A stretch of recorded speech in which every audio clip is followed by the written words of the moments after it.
recording. Here we go. Yay.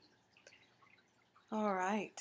So now we'll place our hand on our heart and be so grateful and so thankful to take this holy breath of love. So grateful and so thankful that we're choosing to be masterful.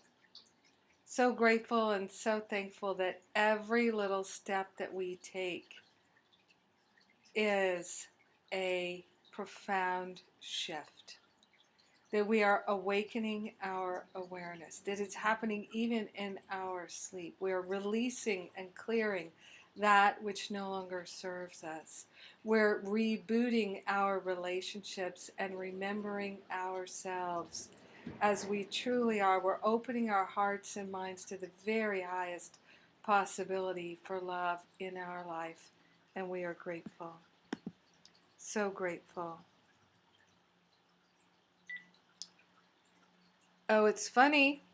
Okay, I did exactly the same thing that Susie did on the community call. I forgot to patch the two lines together.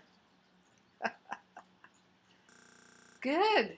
You see, maybe I just did that to make Susie feel better. All right, but see, Spirit said to me, something is not right, and you need to look. And that, my friends, is the benefit of doing this work. This is how we start to listen. I used to ignore those things, and I still do sometimes. And I used to kick myself for ignoring them, and now I say, oh, next time we'll do better. And next time I do better, like just now. So let us begin again. Week 4 of Relationship Reboot. We are grateful and we are thankful to open our hearts and minds to the power and the presence of divine love living through us and as us. We're calling in all of our relationships, remembering that there's one relationship showing up in many forms, in many ways. One relationship revealing itself as love in, through, and around us. We are grateful and we are thankful to know that love is all that there is and all that we are. So we are even now opening ourselves to a healing that is unprecedented. And because we're one with everyone, we share our healing with everyone.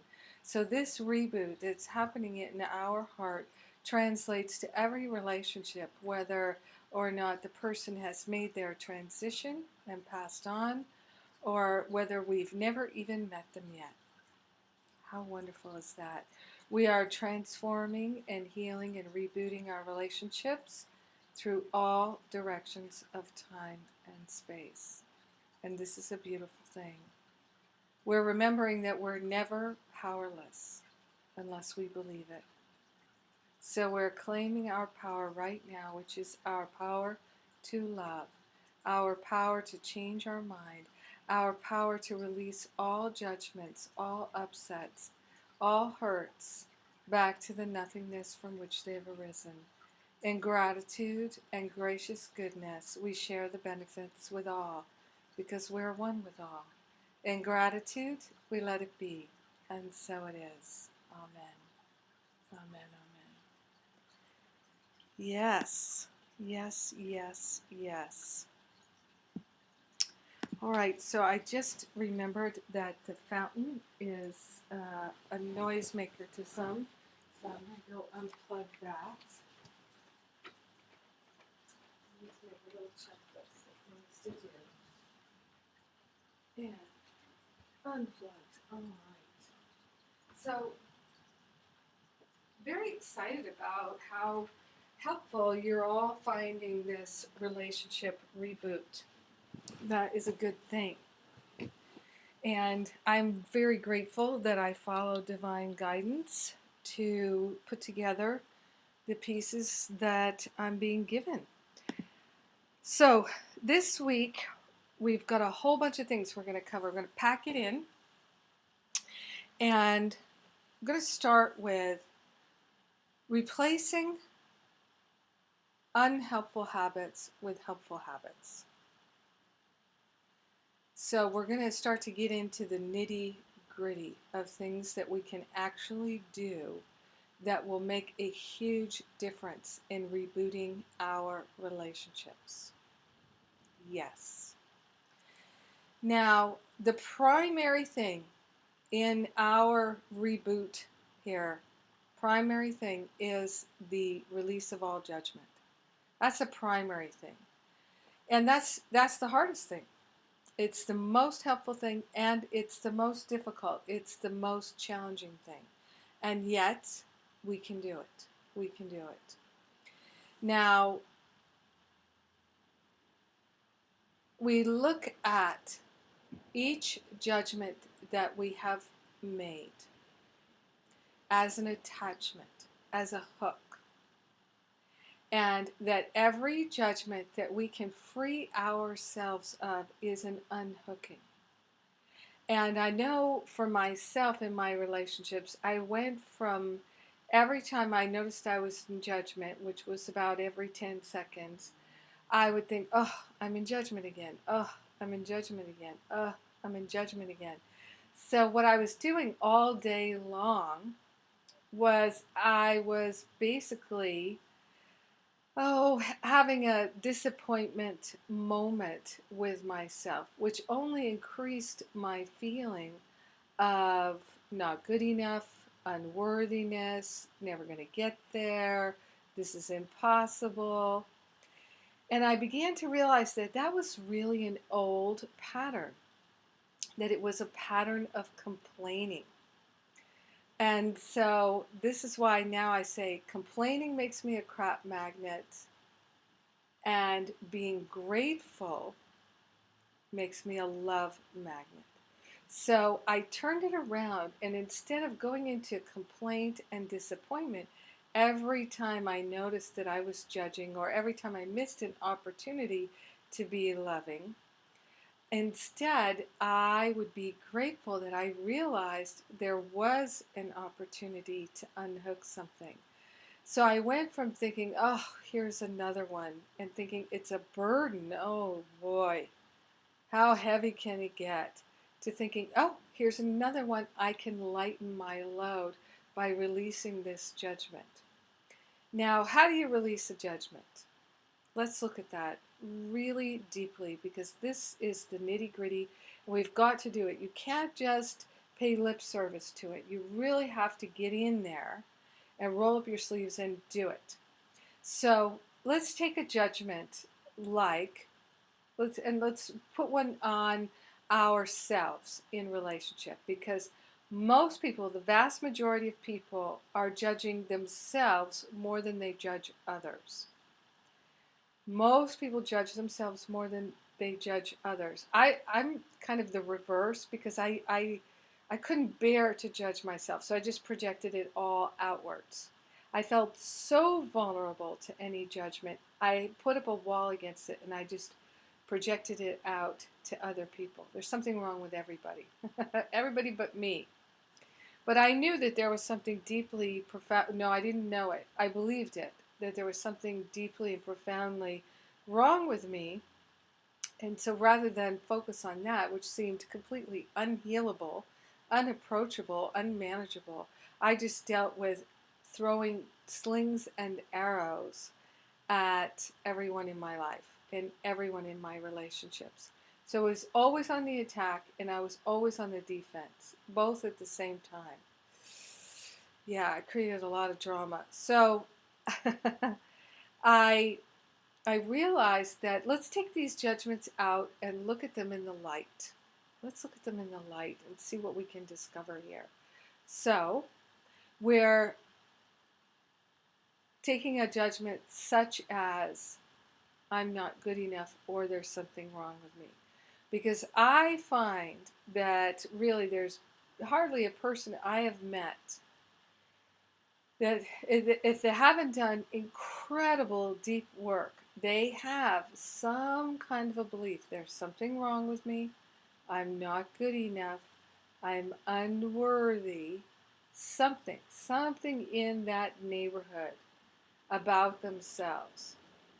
Now remember, all thought produces form at some level. That is spiritual law, the law of cause and effect.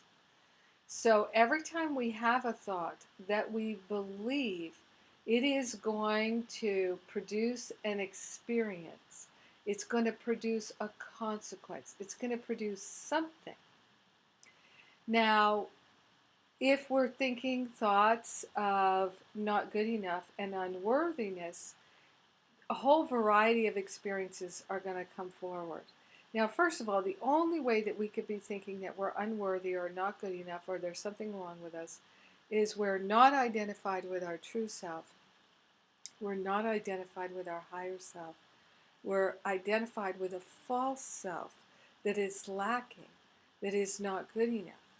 Now, truly, the ego mind, the ego personality, always thinks that there's something wrong with everyone. So even if the ego is telling you that you're better than everyone, it's still not going to say you're good enough. Ever. Ever, ever, ever. So that voice, that whole thought system of something's wrong with you, you're not good enough, you're unworthy, you could be improved upon, is only coming from the ego mind. And the good news really is that none of it is true. Every single bit of it is made up because your true self is perfect. Perfect. In no need of improvement. None. Now, the ego self is identified with the body. So let's say you're looking at your body and you're thinking that your body is not good enough. Well, you're not your body. You have a body, but you are not your body. You have a body, and it is for you to be responsible for. It is the body temple in which, in this world, in this domain, it seems as though your spirit is housed in the body, but it's not. It's not. The body is a vehicle for you to experience this world of illusion. So no matter what the ego is telling you about the body, it's not true about you because you're not the body. And this is one of the most difficult things for us to understand because we're so identified with the body. We're so identified with the false self by means of the body. And when we have relationships with other people, particularly sexual relationships, we're relating with the body, right? Or so it seems. Now, A Course in Miracles says the body is for communication. So there's only one thing worth communicating, and that's love, because that's what truth is. So everything else is not worth communicating. So if we're using the body to communicate anything other than love, then we're making a mistake. So when we feel upset, when we feel judgmental, angry, resentful, hurt, then the divine alarm clock is going off. And I call that divine alarm clock, really, that's what the body is for us. It's the emotional body, it's the physical body. And it's important to understand this when we're looking at how to release the judging habit. Because first we think a thought, and then you'll notice if you begin to really look at your thought process, a thought arises in your mind and then you decide to think it. And I call it getting on the train. Get on that train of thought. And if it's a thought of not enough, something's wrong, it's a thought of judgment, then you're getting on the pain train. And you don't have to. Been there, done that. You've gotten on the pain train and you've ridden it all the way to total misery, right? Who hasn't done that? So we don't need to do that anymore. There's no value in doing that anymore. So when a judgment, an opinion arises in our mind, it's an attachment. It is going to create suffering if we invest in it, if we believe it. So you begin to notice that the judgments arise in your mind and you can choose whether or not to go with that thought, to invest in it, to identify with it. Now, in this process, if we agree to the judgment, we say, oh, I like that thought. That thought has value to me. I'm interested in that. I am going to look at that. I'm going to invest in that. I am going to place my belief in that. Then here's where the form begins to be created. All thoughts produce form at some level. So what happens then is we begin to feel it in our emotional body. Anything that we believe that's not true is going to upset us on an emotional level. Anything we believe that's not true is going to upset us on an emotional level. Now, if we are thinking, I'm not good enough and I'm unworthy, and we really believe that, right? Haven't we all had those moments in our life when we're so convinced of it, there's something tragically wrong with us? What happens? We feel emotionally upset. That's the divine alarm clock going off. And then if we don't address this upset and stop it, then what happens is it moves into our physical body. That's when we feel sick to our stomach. Have you ever thought so poorly of yourself, believed so much that you were so bad, so wrong, so rotten to the core, so ugly, as my grandmother used to say, that you feel sick to your stomach? Maybe you threw up. Maybe you wanted to hurl yourself off a building, right? Instead, you decided to eat a gallon of ice cream or get drunk or do something to physically anesthetize yourself to what you're feeling. Your body temple is responding to your belief in something that isn't true. And that's what the upset always is. So the emotional body responds first. If you don't deal with that and recognize, oh, I'm upset because I'm choosing to believe something that's not true, and I have free will to divest myself of this false belief. This is my warning signal. This irritation, this frustration, this fear, this worry, this guilt, this blame, this shame. Whatever that emotional upset is, that is the indicator that you have bought into something that is not true and you're investing in it. And you can divest yourself of it. If you don't do that, then you'll feel physically upset.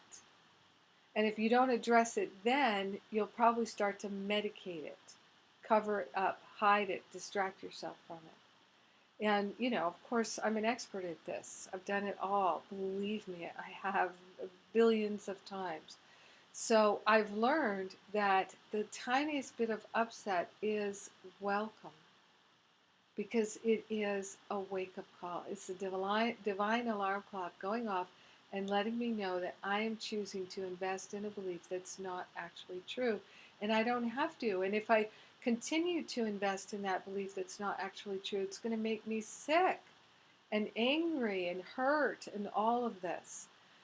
So we want to divest ourselves of it as soon as possible. Now, you see, having this awareness of the divine alarm clock is motivation for you to examine that judgment.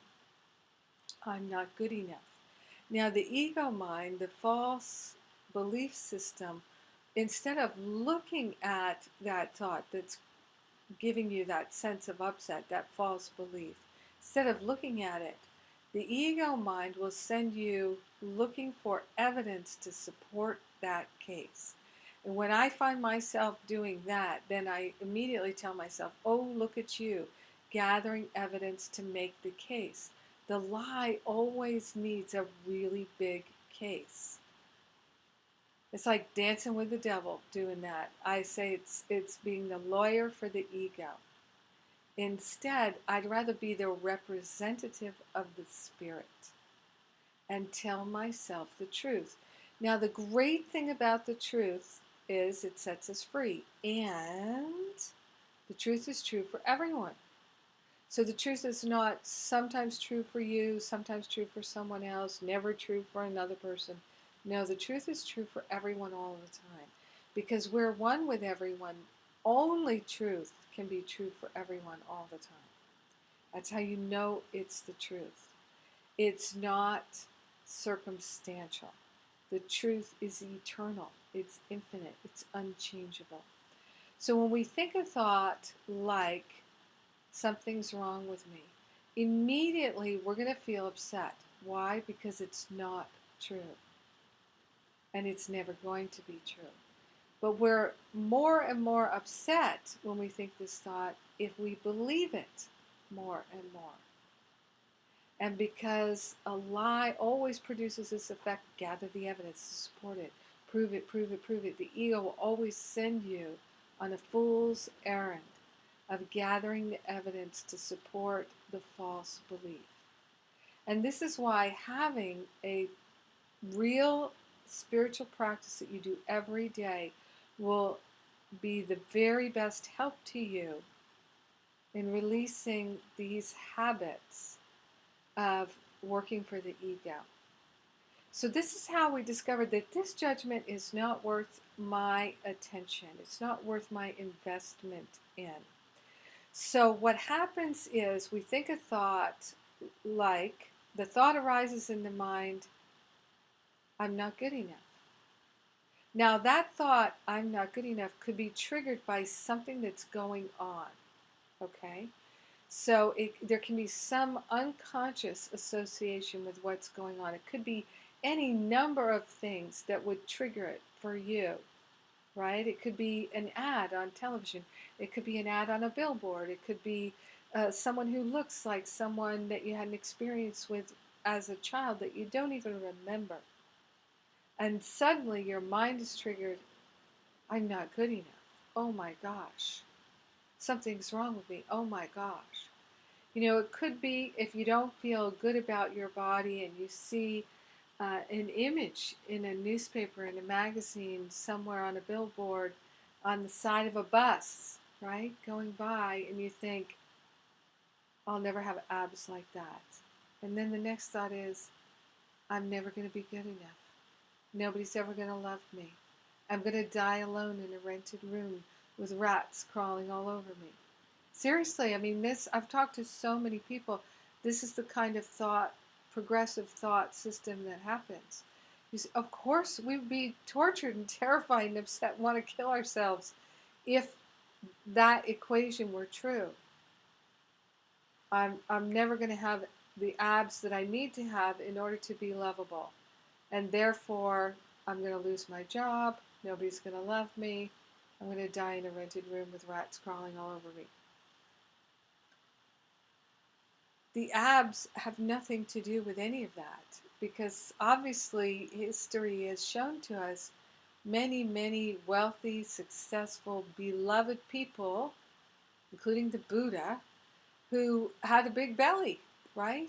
Or who who didn't have a six-pack of abs, right? And they were well loved and adored. We see it all the time, including movie stars, including celebrities that we adore, many of whom we never even saw their abs. So the ego mind makes up all of these excuses and reasons. It will always be finding the evidence to support the lie. So all day long, what I found was the judgments would arise. The judgments would arise. And I learned to say, to really look at that. Is that necessary for me? Do I need that? Is there some value in that for me? Or can I let that go?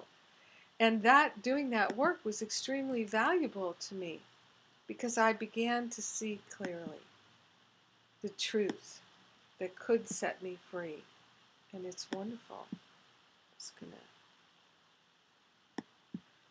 So this is our healing. Now, what you'll find is that sometimes it's useful to look at a particular judgment and simply to ask this question of your own higher Holy Spirit self. What is it that I really treasure about this judgment? Of what use is this judgment to me? Why do I like it so much? Why have I been dragging it around so long? Why am I so invested in it? Why do I believe this? Is this true for everyone, or is it just true for me? If it's just true for me, it can't be true, because only the truth is true for everyone. So what is it that I particularly like or treasure or value about investing in this particular false belief?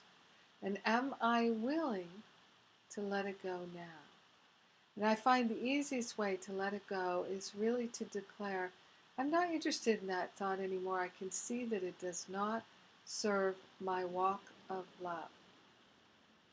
Now, this will reboot your relationship to yourself. And like I said, it can seem overwhelming. Oh, here's another one. But if you begin to say, oh, here's another one, I can unhook this one. I can free my mind of this one. I'm clearing the clutter in my mind so that I can truly be free to love.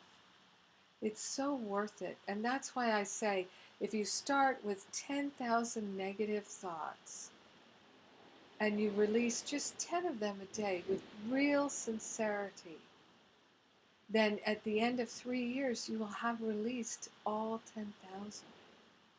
And that to me is a miraculous thing, that 3-year plan. So that's what we're working towards. But it does help us to motivate us to do the work, to begin to really look at, what is it I really value about this judgment? We don't have to ask, how did we come to value this judgment?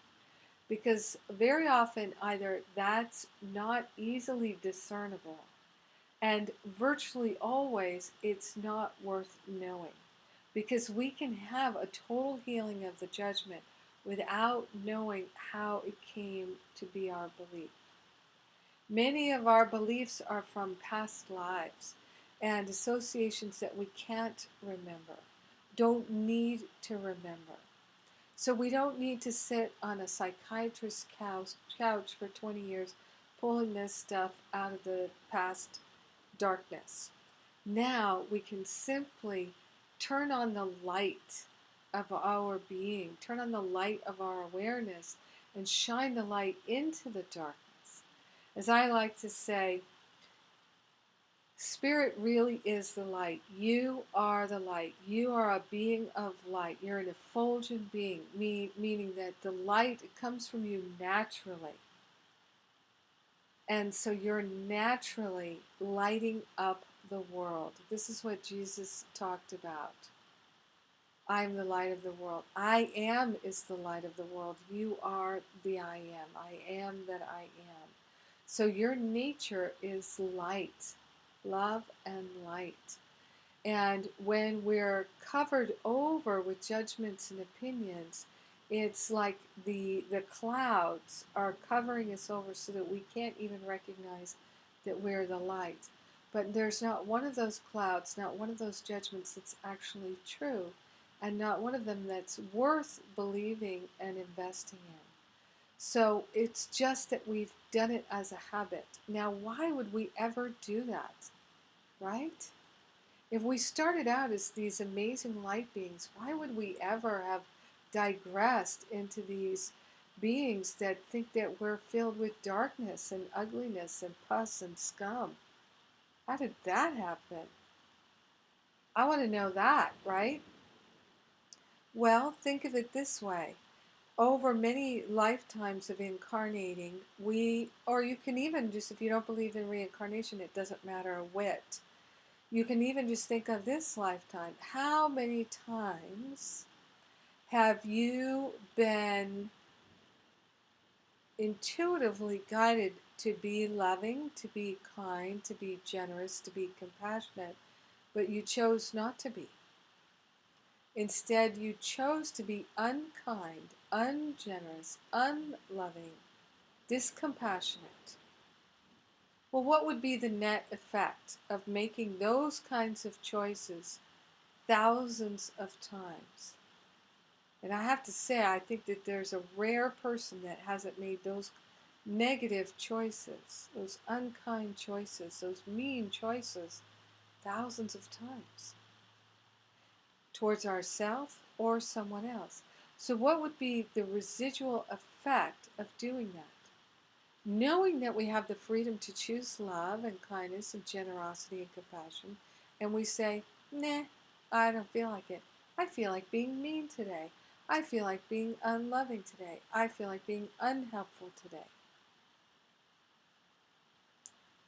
Well, I think the net effect is that we identify with thinking of ourselves as being someone who's bad and wrong and ugly and unlovable and unworthy and not good enough. And that's how we got there. It's a slow slide, a slow drip into a total identification with the ego thought system. We came to value being separate more than we valued being loving. And that was our undoing. And so, in case it isn't really obvious, love is the healer. And this is the primary tool in our reboot. So, looking at the judgments, not to judge ourselves for being judging, but to look at what is it I really value about that, to make a masterful inquiry, to discover what is it that really draws my attention there. Because when you begin to look into it that way, without judgment, without shame, without blame or guilt, you will discover the answer. Now, many, many times I find that I can just simply say, boy, I sure don't need that judgment anymore. And call upon my own higher Holy Spirit self to say, please take this thought out of my mind so I never think it again. And let anyone else who's been thinking this thought also have a healing if they would like to receive it. So we're sharing the benefits with everyone. We're affirming the oneness of all life, and this further strengthens our mental practice of choosing love. So really doing some investigation, really looking at it, really paying attention to the physical body and the emotional body, and being so, so grateful every time we can notice that the divine alarm clock is going off. We're not feeling harmonious anymore. We're not feeling peaceful anymore. We're not feeling at ease and in grace anymore. How could that happen? It can only happen for one reason. It's we have started to identify with the false self again, and we're believing something that's not true. I call it looking for the lie. Again, you don't have to look where did the lie come from or any of that, but just look, see if you can identify what it is that you like and value, treasure about that thought so much that you believe it's true. You're investing your energy into it. All right, I'm going to see if anybody has any questions here. Any questions? If you're on the phone, *2. If you're online, you can type in a question. I'm going to take a sip of tea here. Got my yummy rainforest tea. Isn't that pretty mug? I got it in Hawaii. So Peter asks, if your partner does not share your spiritual path and has no interest in pursuing one, how can the couple flourish on a higher level? No problem whatsoever, unless one of you is judging the other. Then the judgment is the opposite of love. Where there is judgment, there can be no love. Where there is judgment, there can be no love. Judgment locks the love out. How can you be loving and judging at the same time? You can't be. So I personally have two of my very best friends. They are very spiritual people. They have a spiritual practice. One of them spends hours a day in her spiritual practice. The other one probably a half an hour a day. But they're both very spiritual and read tons of spiritual books and take classes and have a strong spiritual practice. And neither of them is married to a husband or partner. In this case, they're both married to men, who has any interest in that spirituality whatsoever. None. However, Both husbands are extremely supportive of their wives' practice and their space. They don't make fun of them. They support them. They support them in taking the classes that they'd like to take and in the time that they do for their spiritual practice. Why do they do that? Because they receive the benefits every single minute of every day and they recognize it. And in both of those marriages, which are long time marriages, 20 years, 30 years, right? In both of those marriages, there is a foundation of love and trust and respect and honoring. And so both people in those two marriages really treasures that the other person has things that they love and enjoy and pursue that bring them a sense of peace and harmony. And they're all very invested in having an extremely loving, kind, generous, supportive family. So no one in their family, because they all have children, and for one couple, the one that are 20 years, is second marriage. So they have adult children and grandchildren now. Both these couples do, and both second marriages too. And they had starter marriages, as my friend Paul says, where they weren't so happy and harmonious. But in this relationship, they've learned from that previous marriage that the foundation is respect, it's love, it's care, it's kindness, it's generosity, it's compassion, it's understanding. So there's no judgment. Now, I know couples where one person in the couple has a deep spiritual practice and the other one doesn't. And one person is saying, trying to coerce them and nudge them and should them into doing something. But my two friends who have such successful marriages, they never do that with their husband. Ever. Nope. They will invite them, hey, I'm going to go to this thing the Buddha's chanting. Do you want to go? Sometimes they go, sometimes they don't go. Going to go see the Dalai Lama. Do you want to go? Sometimes they go, sometimes they don't go. You see what I'm saying? So there's an invitation, there's no should, there's no expectation. Expectation is attachment. Expectation is judgment. You should. Should. All of that, it's why we say, don't should on me, don't should on each other. So the couple can totally flourish if there's no judgment. You see? They don't have to be in spiritual practice together. They really don't. I've seen it so clearly demonstrated in those two marriages, and I think it's a really good question, Peter. So again, this affirms that if you would like to reboot your relationship, and it could be a friendship, it could be a family member, it doesn't have to be a spouse or a romantic relationship. If you would like to reboot your relationship, then you must decide that you're going to clear out the judgments, because you can't really do this rebooting if you're going to hang on to your judgments. You will fail if you hang on to your judgments, and then you'll feel like it's not possible. But the thing is, it's totally possible. It just requires your willingness. All right, we've got someone here in Phoenix. I'm going to unmute you, and we'll hear your question. Hey, Jennifer, this is Kathy. Hey. I kind of figured it all out, but I didn't know how to lower my hand after I raised it. Well, go ahead anyway. I'm good. Okay. Well, I was noticing in recent days and the last couple of weeks that when these thoughts arise, these judgments arise, that I notice there's a judgment there, and the desire is to release them and heal them, and I'll feel like I have to write the forgiveness letter. But it sounded like what you're saying, when these thoughts arise, we don't have to write a forgiveness letter for every single one. We can just say the prayer that we be released from it, that we never have these thoughts again, and can everyone else who's having these thoughts also be healed as well. And that truly is enough. Is that right? Right. So the tool of the forgiveness letter that I'm giving you is for use when you seem to be unable to unhook from the judgment.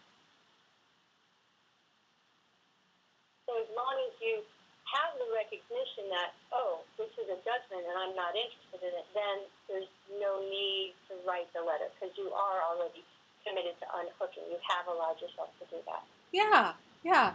I mean, sometimes when you use that forgiveness letter tool, you will discover things that, wow, it just opens up all kinds of doors to healing. So I would never discourage anyone who felt like writing one of the forgiveness letters and following that process I've given you. However, it's not, we can release a judgment by simply realizing, oh, this I didn't even realize. Because a lot of times when we just take that moment for that masterful inquiry to say, what is it about this judgment that keeps coming into my mind? Why do I keep getting on this particular pain train? What is it about this journey that I like, this opinion, this judgment, this belief that I'm so invested in it? Well, once we begin to turn the light of our attention on it, because the light always dispels the darkness, that in and of itself can bring forth tremendous healing.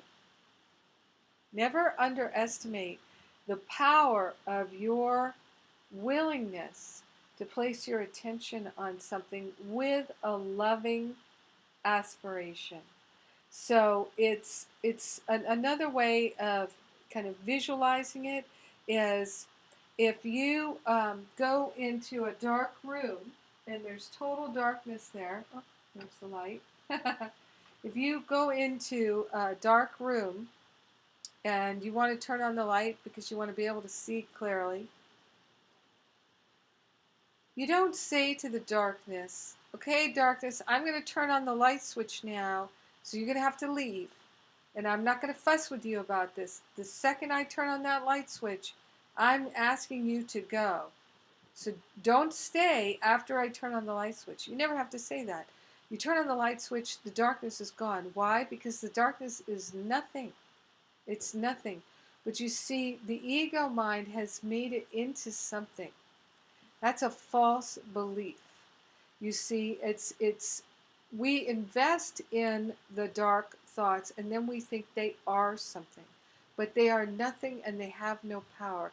The only power that they have is what we give them through believing they are true. So we can unhook them at an amazingly rapid rate. Once I really got this concept, I started working it like a mamma jamma because I want to get her done and really have a total healing. And of course, I'm still working at it every day, and I've been working at it for years. But I was amazed how within 1 year, I was able to hugely alleviate my suffering. Hugely. And it seemed totally miraculous to me, and I did it exactly the way that I'm sharing with you. I did it with the forgiveness letter, and I did it with the unhooking, and I would do 10 an hour.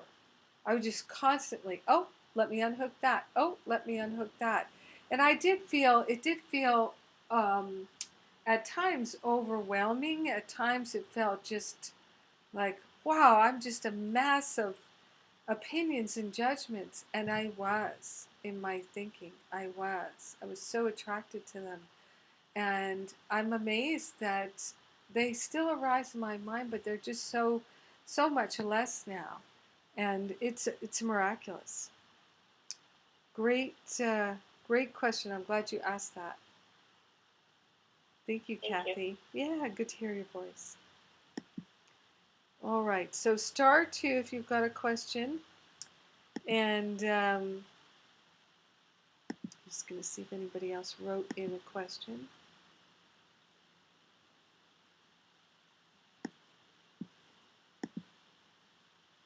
All right, here.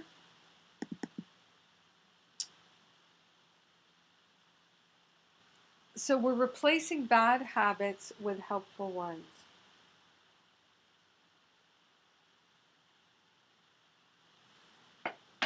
So in our relationship reboot, the biggest asset that we have is that we are deciding to be loving and replacing the unloving, judgmental habits with loving habits. So one of the most unloving habits I know of is keeping score.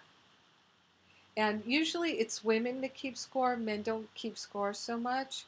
But there's a lot of scorekeeping going on. And the only purpose that it serves is separation.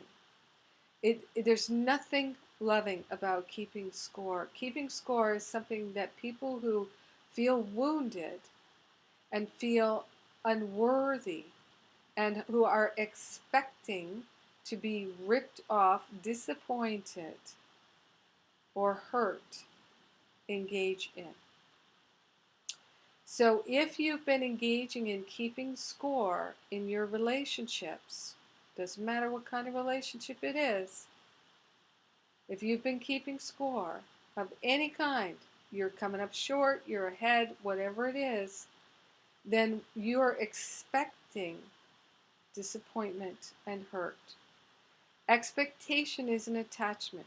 Expectation is a way to be in the judging mind, right? You can't keep score and be in a loving, compassionate, generous frame of mind.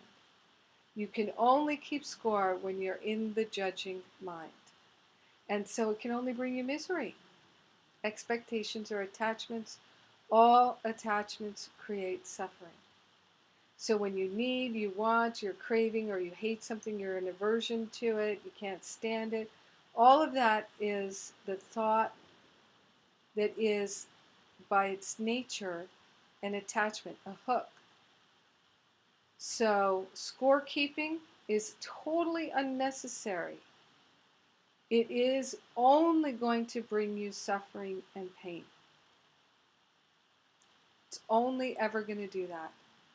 I used to be a scorekeeper. I know. I know all about it. The score was never even. It was always something less than, not enough. It was always somehow, some way, a way for me to judge or to attack. So scorekeeping is not loving. If you're going to reboot your relationships, gotta be invested in being loving. So we replace the habit of keeping score with being generous, with being grateful, with being praiseful. All right? Now, one thing you can do if you're in a relationship and you have a willing partner is, and you can do this, I really suggest doing this, just do it for a week on a daily basis, or do it once a week. Make an appointment once a week. If you really would like to reboot a relationship that you have, do this. It takes like 3 minutes, literally 3 minutes. So you sit, you make the agreement that you're going to do this once a week or once a day for a week, and you sit facing each other, like take 2 dining room chairs, face each other, sit knee to knee, look in each other's eyes, maybe hold hands, and you each take 90 seconds and you simply say to the other person, what I really appreciate about you is, and you just share those things. You take 3 minutes, 90 seconds each. What I really appreciate about you is, what I'm grateful for is, and acknowledge what is. That is a great way to replace keeping score. So count your blessings. Don't keep score. Count your blessings. Don't keep score. Now, in this thought about appreciating, one of the big things that's related to keeping score that creates a lot of suffering is people complain that they're not appreciated. They complain that they're not appreciated. So, one of the biggest challenges in relationships is when people are giving to get. If you're giving to get, it's not really loving. It's commerce. It's manipulation. It's coercion. It's controlling. That's not love. So if you're giving to get, you're not in love. You're in controlling and manipulation. If you're feeling underappreciated, you're probably giving to get. So I'm just going to invite you to take a moment here to turn within and take a deep breath and place your hand on your heart and see if you can locate a place, a relationship in your life where you feel unappreciated. And it might be something from a long time ago, a relationship that you're not really actively in anymore.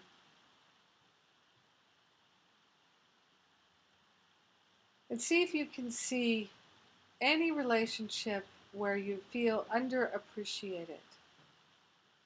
And when you look at what you're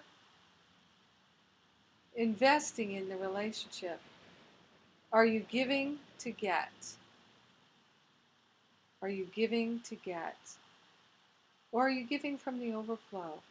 Are you looking for something in return? Even just appreciation, are you looking to be appreciated in return? To be acknowledged, to be seen, to be heard, to be felt? If those are the reasons why you're contributing to the relationship, and you can open your eyes now, if those are the reasons that you're contributing to the relationship, whatever it is you're giving, then you're giving to get,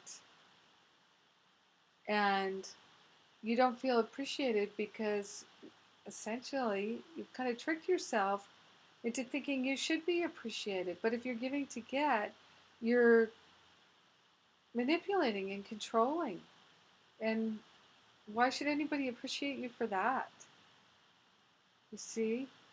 So the person who's really coming from love does it because it lights them up. And they do not need to be appreciated for it. They are grateful that they can share. They're grateful that they can give. They do not need any appreciation from anyone. When you're looking for appreciation, you're identified with the small self, the selfish self, who's keeping score, who's giving to get, who's controlling and manipulating, who's judging. Feeling underappreciated is always aligned with judgment. This is really key. Some of these things I don't hear anyone talking about. So I think it's really important to bring them out. I think people don't talk about them because they don't even recognize them. But the habit of looking, oh, they didn't thank me. Oh, they didn't appreciate me. Oh, they never even acknowledged that. All of that is the byproduct of giving to get. If you feel sour about it, if you feel upset about it, if you feel bothered by it, you're identified with the small selfish self. You're shooting. You're keeping score. You're trying to control and manipulate by giving. I've just never seen it that someone who is giving from the overflow and giving from the love who felt unappreciated. I've never seen it. So I'm going to invite you. Anybody have anything to share about this? Anybody, is this ringing any bells for anybody? Does it make sense? Any further clarity that you'd like on this? You can raise your hand with a *2 or type in a question.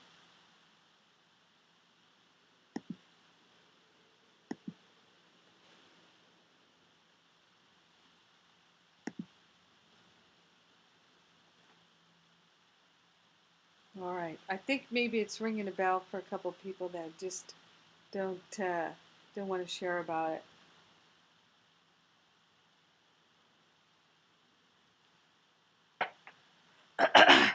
Okay, Susie's going to share. Hello. Hello. And thank you for the goof up at the beginning of class. You did that just for me, and I appreciate that. Oh, my pleasure, darling. shared this on Saturday, and it's exactly what you were talking about, that I agreed to help someone Yes. and was somewhat comatose to the underlying reasons why. I was just so thrilled to be of service. And I was just going to be so appreciated. Oh, they needed me. They needed me. And boy, did it bite me in the butt, because I expected them to be different than they were. And I got my feelings all hurt. And I was really angry. Now, not at them. I do have enough control so that I did not vent to them. But I had not done that as blatantly in a while. And it kind of snuck up on me. And this is not a family member, they're friends. And the interesting question that I have not answered is I have no idea why this particular couple, man and wife, triggered this in me. And it's actually happened before. And the only thing, because there is no why in this lifetime, they're friends, is that this is a past life something that I am here to heal.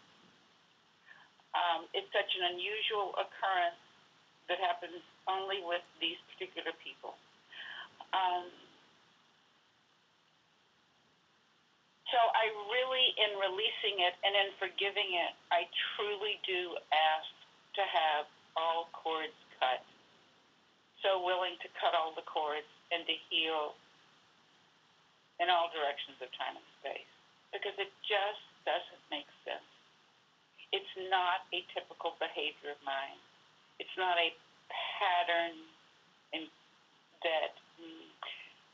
the pattern feels different, and it's only with these people. Does that make sense at all? Oh yeah, absolutely. Yeah. Okay. Yeah.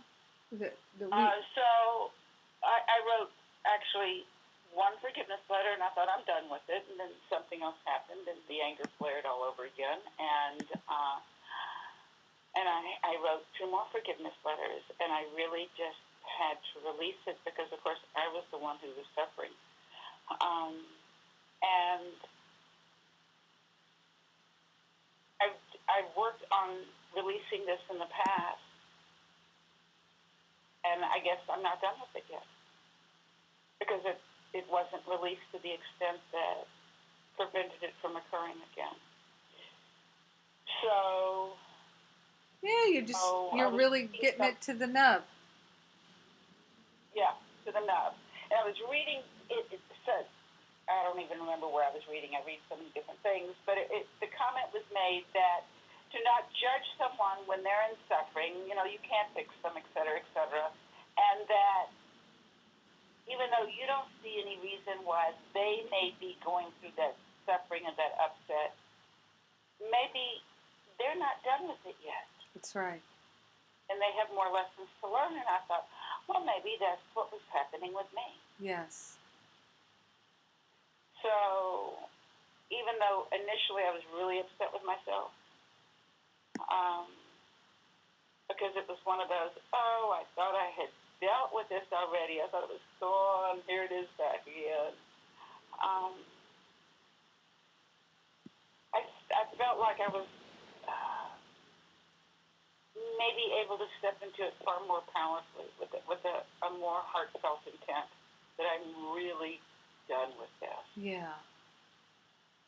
So beautiful. Yeah. So I ended up being grateful. Exactly. That's it. It took me a while, but I ended up being grateful. That's right. Thank you. Good one. Yeah. All right. Let's see. I'm going to mute. I love you. I love you too, Susie. Thank you. I'm going to mute you out. Latrice is raising her hand. I'm going to read here. Chris says, Jennifer, this is big to be with. I see it in myself. So sneaky. I see I want to be important. I want to be needed. Icky. Thank you for pointing this out. This is huge, covert ego manipulation. It is huge. It is huge. And I would like to point out, since so many of us who are um, participating in this reboot, your relationships, are spiritual students, spiritual seekers. One of the things that I see is most intense with spiritual students and seekers is that we volunteer our services, our time, our talent, etc., in order to get something, in order to get validation, in order to be seen, in order to be noticed, in order to get approval. And we do all of these kinds of behaviors in our family. We will cook and cook and cook and cook in order to be appreciated, in order to be validated. And then we grumble and moan because we didn't get it the way we wanted it. You see, but when we just give from love, we never have that grumbling and moaning experience. It's really important to start tracking this, because any time that you are beginning to move towards giving to get, if you can stop yourself and say, wait a minute, either it's not for me to be giving here, and it's for me to turn around and go within and see what is the loving thing for me to do. Or just see how you can turn it into genuinely giving from love. So either way, is this the highest and best? Is this the most loving thing for me to do? Because it's about unhooking and getting to the nitty gritty of where we are letting the ego self, the selfish self, dominate, manipulate, and control, and essentially block the flow of love in our life. Rebooting our relationships, it really starts with our willingness to cut out everything that's unloving and replace it with love, praise, appreciation, gratitude, counting our blessings. Okay, Latrice, let's see. I'm going to unmute you. Hi there. I think you just answered my question. It is really huge to hear that you're in judgment when you feel underappreciated, because I never thought that. Yeah, who would have thought that? Right. So my holy relationship that I'm focusing on is my relationship with my husband, and of course I have these feelings of feeling underappreciated. But when you say do what is the highest and the best, even meaningless household chores, and then you do them and you feel underappreciated, how do you move to a space where it's loving and you're not feeling like you're giving to get? Oh, thank you for asking that question, Latrice. So here's the thing. If you can't do it from love, don't do it.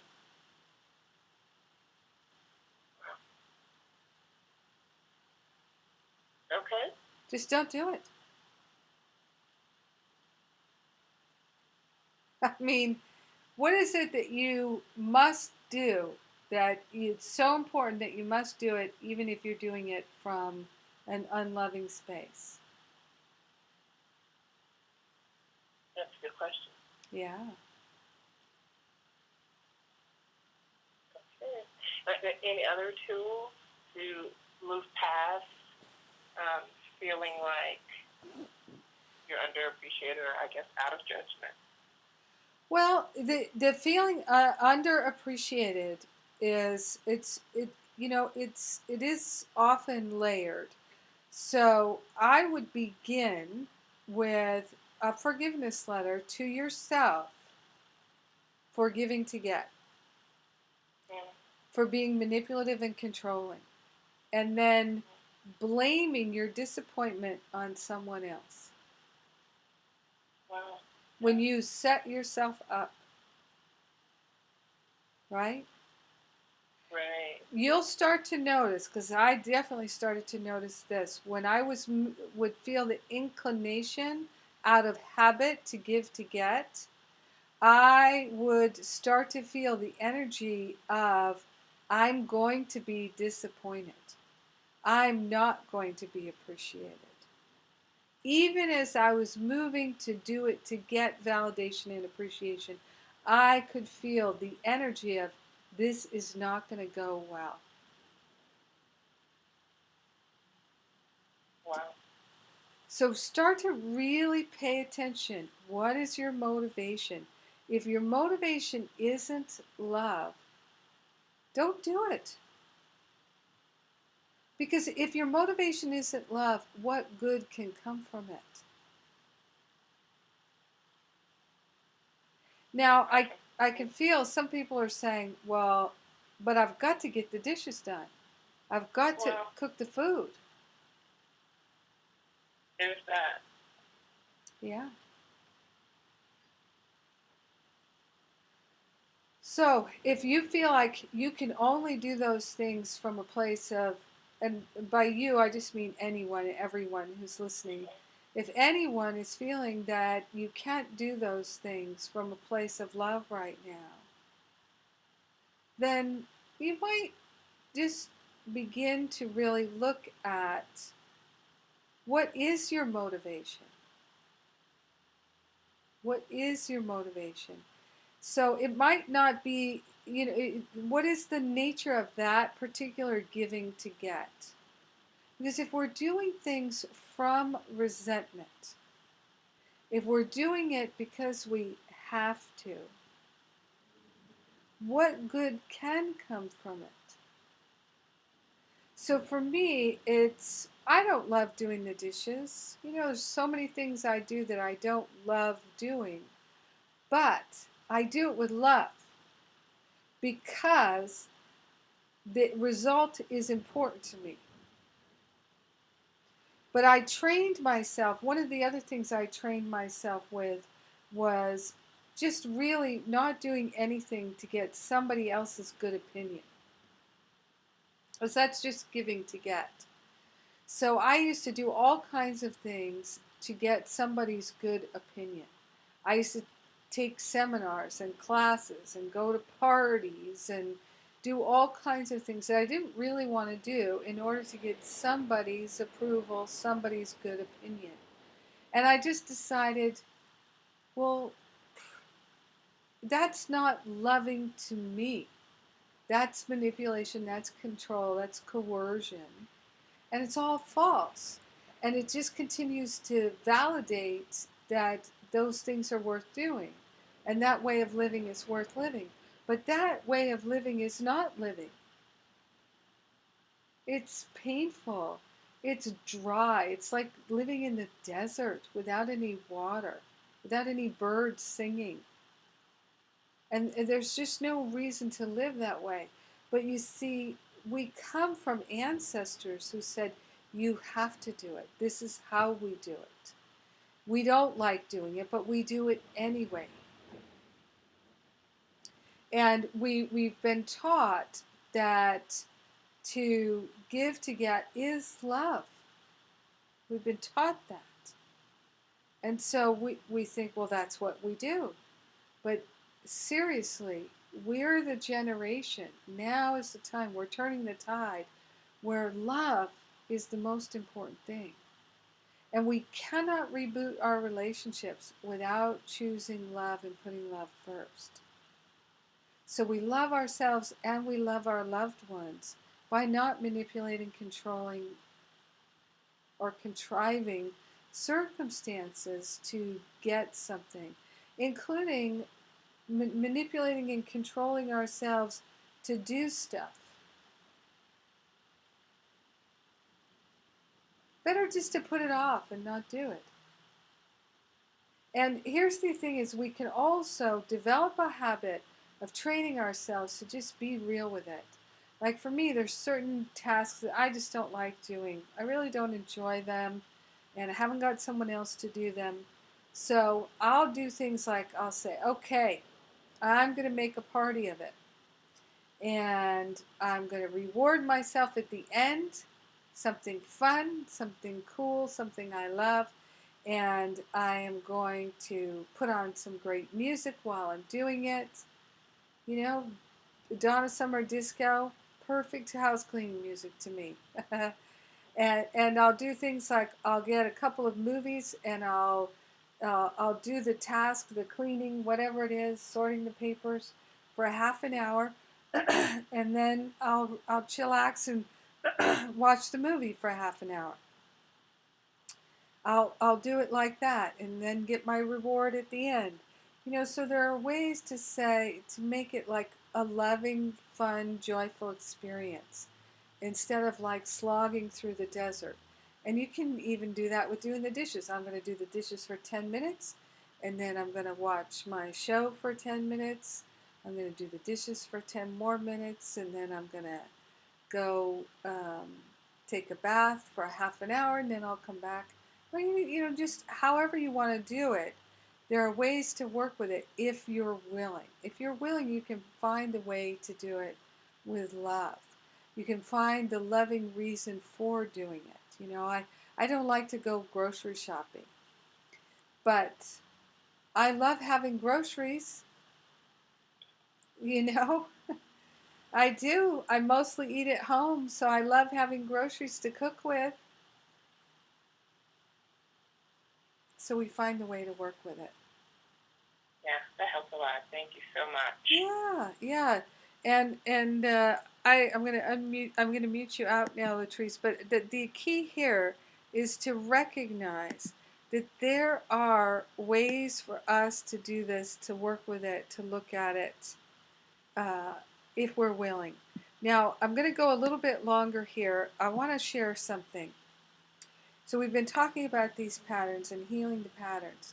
One of the keys is, remember, you turn on the light and the darkness has to go. The light is our awareness. We shine the light of our attention on something, and then the darkness is brought to the light.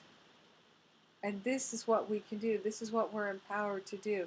This is where our happiness and our joy and our freedom lies, in our willingness to bring the darkness to the light. Now, in part of this work, we must recognize that many of the habits that we have are the habits that we saw our ancestors do. And so some of the things we do, we don't even know why we do it. We do it because 100 years ago somebody was doing it that way. And we still do it that way. I don't know about you, but I have a tendency to choose the brands my mother chose. And my mother chose the brands that her grandmother chose. Do you see what I'm saying? So we do things in this way. I have the same pie crust recipe that my mother's mother used. Do you see? So we do things in this habitual way. And we think it's the best way. But it might not be the best way. And some of the associations that we make in our energetic body, in our emotional body, in our physical body are false. And we don't know that they're false. So for instance, some people grew up in an environment where it was very tense and very stressful and very discordant. And now, as adults, they feel comfortable in that kind of situation. So what comes into my mind as I'm sharing about this is I used to teach the Artist Way, and which is a class on creativity. It's a 10-week class. And I used to say at the beginning of the class, I'm going to invite you for the next 10 weeks to do a media fast. And so just put all the magazines to the side, put all the books and things to the side, and even whatever television shows you like to watch, tape them. You can watch them after the 10 weeks is over. And whenever I would make that announcement, people would go, oh my gosh, I sleep with the television on. What am I going to do? And people would be like, what? And I'd say, look, maybe 1 or 2 shows a week that you like, take those, watch those, by appointment, fast forward through the commercials. But don't just sit down and channel surf. Don't fall asleep with the television on. Give yourself a break for these 10 weeks just to have a new experience and to reclaim that time of being a vegetable in front of the television for doing something creative, because the class was about activating your creativity. invariably there would be several people in the class that would fall asleep with the television on, and the television would be on all night long. And so they thought, I won't be able to sleep without the television. They were amazed that in a very short period of time, they were able to not only sleep without the television, they were able to have just fantastic night's sleep. They started to have beautiful dreams, and everything began to open up for them. Remember, the television is mostly broadcasting messages of you're not good enough, you're not good enough, you're not good enough. And here's why. You'll be happy when your teeth are whiter. You'll be happy when you drive this car. You'll be happy when you don't have that odor. All these different things that the messages that, are, and some of them are just so glorifying of being judgmental. The opposite of how we would like to be, being loving, right? So many times people are raised in these unloving atmospheres or disharmonious atmospheres, and so the energy of that feels like home to them. It feels like love to them. It feels like mom and dad. It feels like family. It feels good. And so many times we find that we're attracted to that which is unhealthy for us because we've made the association that it is love, it is family, it is home, it is comforting. It's just, I've seen it all over the place, all over the place. And then for other people, being loving and compassionate and generous and kind freaks them out, feels very uncomfortable. Oh, I can't take that from you. Oh, no, no. Strings are attached to everything. I can't just receive from you. There's all kinds of perceptions, beliefs, all kinds of attachments to many, many circumstances. This is why it's so valuable to begin to perceive when we feel the least bit upset that the divine alarm clock is going off and letting us know that somewhere there's a false belief that's operating in our mind and we believe it. And so if we can be masterful and make that inquiry and discover it, it'll help us to unhook it quickly, easily, gracefully. We call upon heaven to help us. Now, it's just really important that, imagine that if you're raised by parents where the parents are keeping score, then we would think that, we have to keep score. How else will we do it? You see? So beginning to look even more deeply into what are the patterns and the beliefs that feel like love, that feel like family to you, and yet they're not actually loving. Begin to identify those. And because awareness is curative, awareness is healing, your awareness that, I've made the equation in my mind that this equals love, but it's not loving.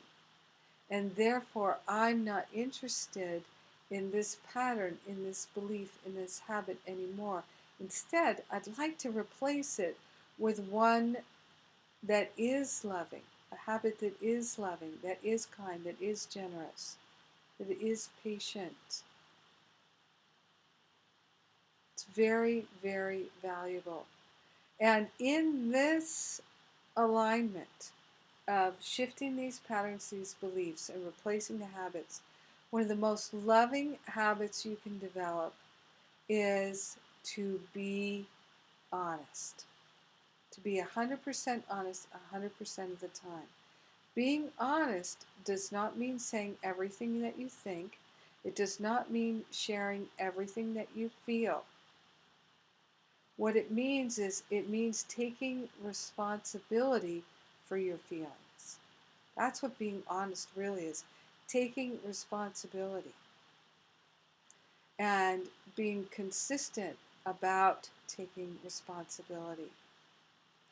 So for instance, I recently had a conversation with someone who said that they were talking to someone else and they were sharing that they were feeling burdened by the circumstances of their life and how many responsibilities they had.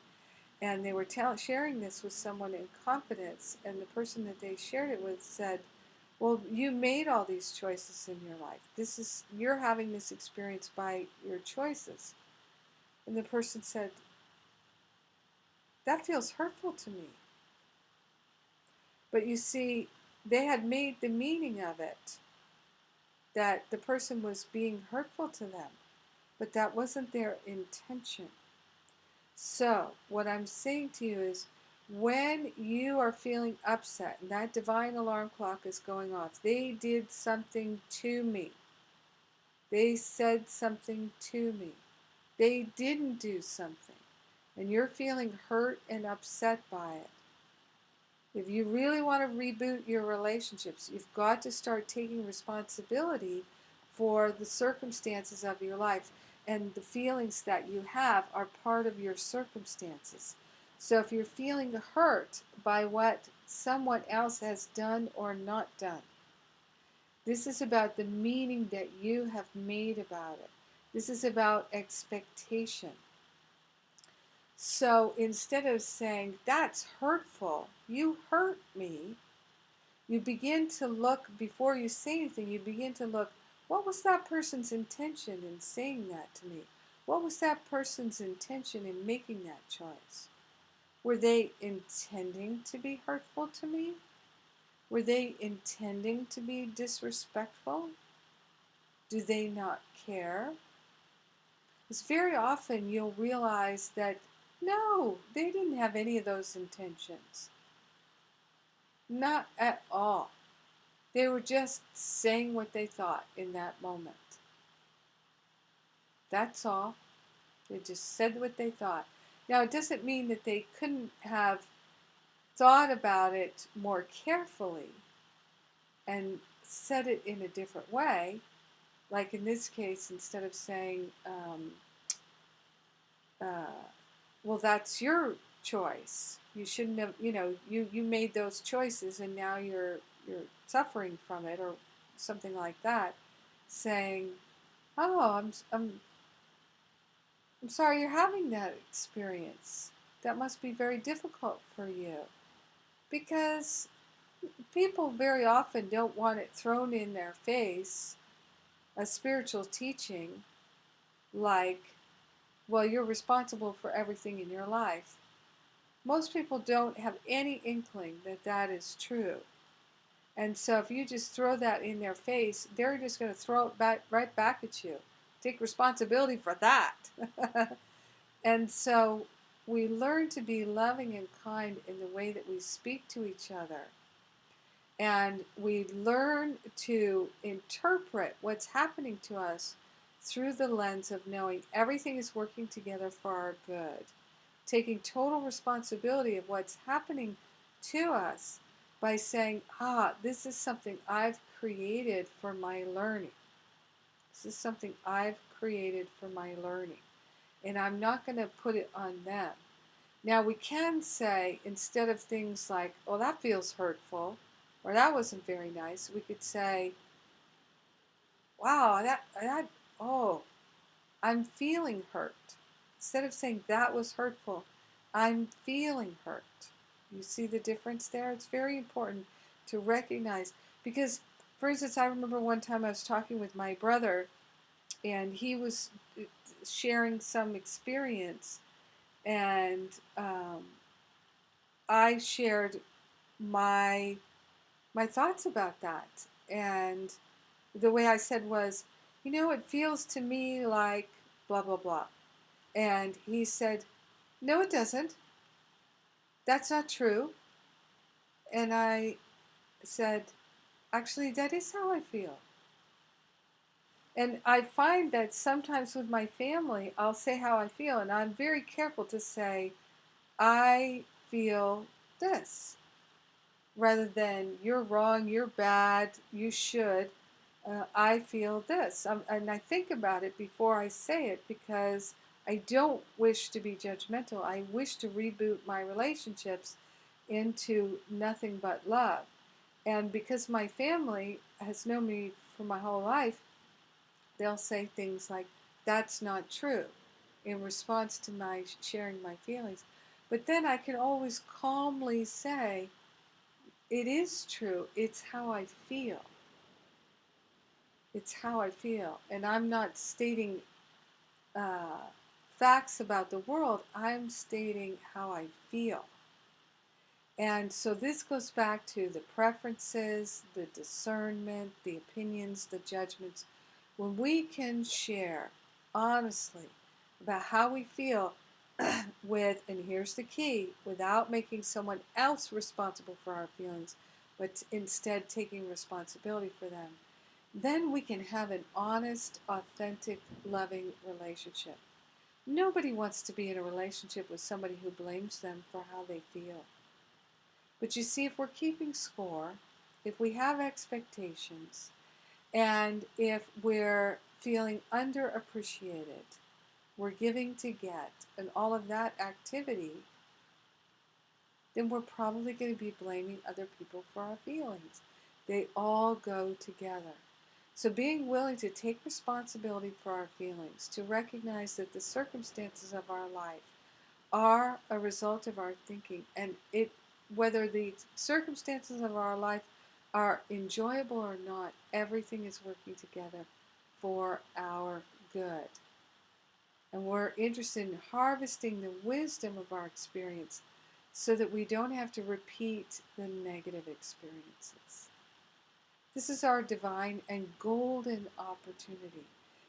These are some really key parts of understanding how we reboot our relationship. Just this one thing of not making anybody else ever responsible for how we feel is so key. But you see, if we grew up in a household where that was one of the primary weapons that we had, you are responsible for how I feel, you made me feel this, then it's going to be really a big shift for us to reboot and say, okay, now I'm going to take responsibility for how I feel. But it's so worth it. In the beginning, it seems like, what possible advantage could there be for taking responsibility how I feel? I want to blame all this mess on somebody else because that's how I used to operate. But now I've realized if I take responsibility for it, and if I'm choosing to dedicate myself to being loved and being loving, then I can totally transform any relationship I'm in. Because love is the healer, and I'm willing to be loving. And I'm not in the past anymore. Because love is a now thing. Love can only happen now. The pain, the suffering, the memories of fear, all of that is all about the past. And love is ever about the now. So these are the keys to how we reboot our relationships. And as you're beginning to really discover, it's not just a relationship, it's every relationship. And it all stems from the relationship that we have with ourselves. So being kind to ourselves, generous to ourselves, loving to ourselves, transparent and authentic and honest with ourselves, not holding on to grievances, not keeping score, not giving to get. These are powerful, powerful tools. And if you just practice one of them with real devotion, you'll be amazed at the transformation you can have. And if you begin to practice all of them, you will reboot your whole life. It really works. So that's, let's see here. Allison says, hi Jennifer, I used to be a shapeshifter. I wanted to be loved, that I would be whatever I thought they wanted. And then I would get upset because I did not think I was appreciated. I was not authentic. It is still hard for me not to want to please so I can be loved. I'm getting better. Sometimes I don't recognize it because I'm still learning who I am. Thank you for that, Allison. Yeah, that's true for a lot of people. And Wanda says, Reverend Jennifer, when to let go when you know this relationship is not for you? I'm a single mother, and this man is not willing to commit, not even to a weekend to Disney World with me and my son. And we've been together for 18 months. Well, here's what I do, Wanda. Here's what I do. And this is an act of love for yourself. So, going back to earlier, I give the relationship to the Holy Spirit, to the higher self, the Holy Spirit self. And I say, transform this relationship into a Holy Spirit. A holy relationship. And every time I feel tempted to judge myself or the other person in the relationship, I say, oh, no. I gave this relationship to the Holy Spirit. I am allowing it to be transformed by love. And I let the transformation happen. It can't happen if we're still in judgment. So we have to be willing to let the judgments go. So look at, are you giving to get? Are you keeping score? Are you needing, wanting, craving? Are you judging? Use this relationship to practice releasing all of those habits. That's what it's for. So practice, practice, practice. We've got Phil says, as a parent, it is easy to fall in this trap and not even realizing it. Now I do realize how much of my giving is to get. And this has helped me too. Yes. Thank you. Wanda says, when do I know that I'm not becoming codependent? If I only give love all the time, even when I feel he is taking me for granted. Well, what are you giving for? Why are you giving? If you're giving to get, not because you're joyful to give, then that's not love. That's not love. That's manipulation. So you can't be taken for granted. You really can't. Some people are unappreciative. But then if you're giving to get from them, you're going to probably be matched up with somebody who's unappreciative.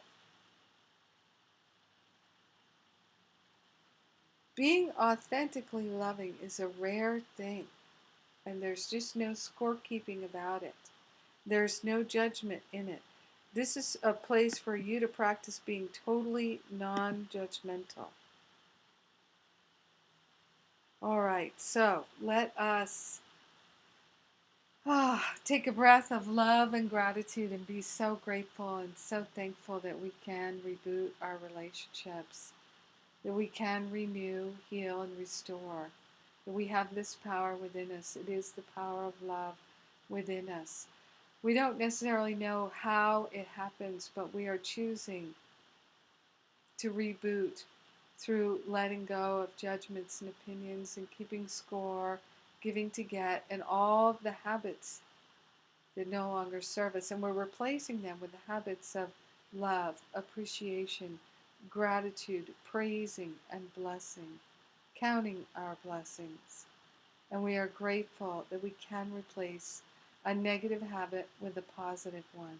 We give all the heavy lifting to the Holy Spirit, and we rejoice to set ourselves free and to bring everybody with us.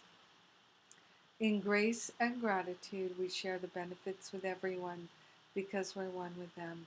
In gratitude, we let it be, and so it is. Amen. Amen. Amen.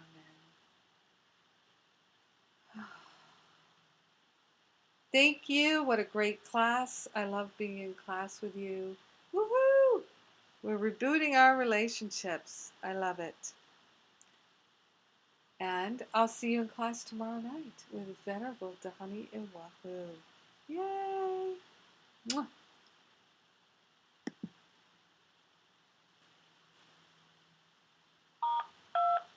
Recording has been completed.